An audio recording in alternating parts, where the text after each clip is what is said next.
নিম্নমানের বীজের কারণে প্রায় ১.৫ শতাধিক মরিচ চাষি ক্ষতিগ্রস্ত হয়েছেন জয়পুরহাটে। অভিযোগ, চারা গজালেও তা বাড়ছে না, পাতা কুঁকড়িয়ে মারা যাচ্ছে গাছ। এতে মরিচের আবাদ নিয়ে দেখা দিয়েছে অনিশ্চয়তা। প্রতারণার প্রমাণ পেলে ডিলারের বিরুদ্ধে কঠোর ব্যবস্থার হুঁশিয়ারি কৃষি কর্মকর্তার।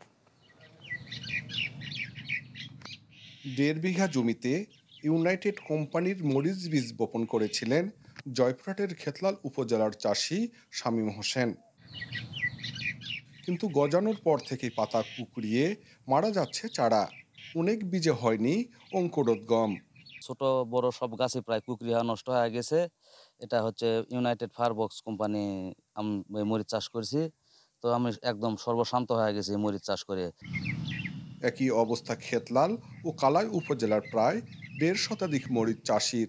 জানান, টাকা বেশি নিয়ে নিম্নমানের বীজ দিয়েছে ডিলার।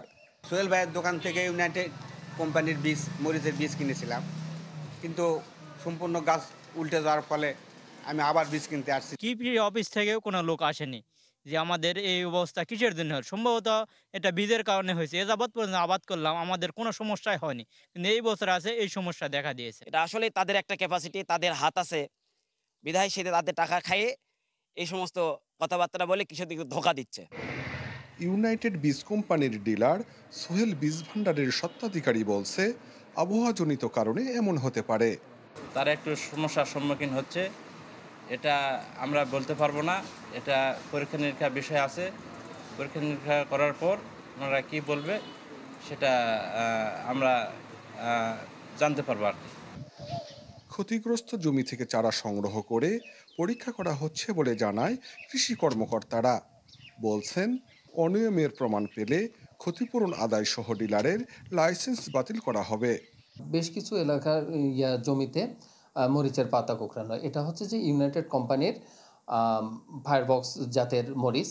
এখনও আমরা কৃষকের কাছ থেকে লিখিতভাবে কোনো অভিযোগ পাইনি। কৃষকের অভিযোগের প্রেক্ষিতে আমরা প্রয়োজনীয় ব্যবস্থা গ্রহণ করব। যে ডিলার কাছ থেকে কৃষকরা এই বীজটা কিনে প্রতারিত হয়েছে বলে তারা মনে করছে, সে ব্যাপারেও আমরা প্রয়োজন উপজেলা কৃষি বিভাগকে আমরা নির্দেশনা প্রদান করছি। দ্রুত ব্যবস্থা না নিলে মরিচ চাষ হুমকিতে পড়ার আশঙ্কা চাষিদের। হারুনুর রশিদ, চ্যানেল 24, জয়পুরহাট।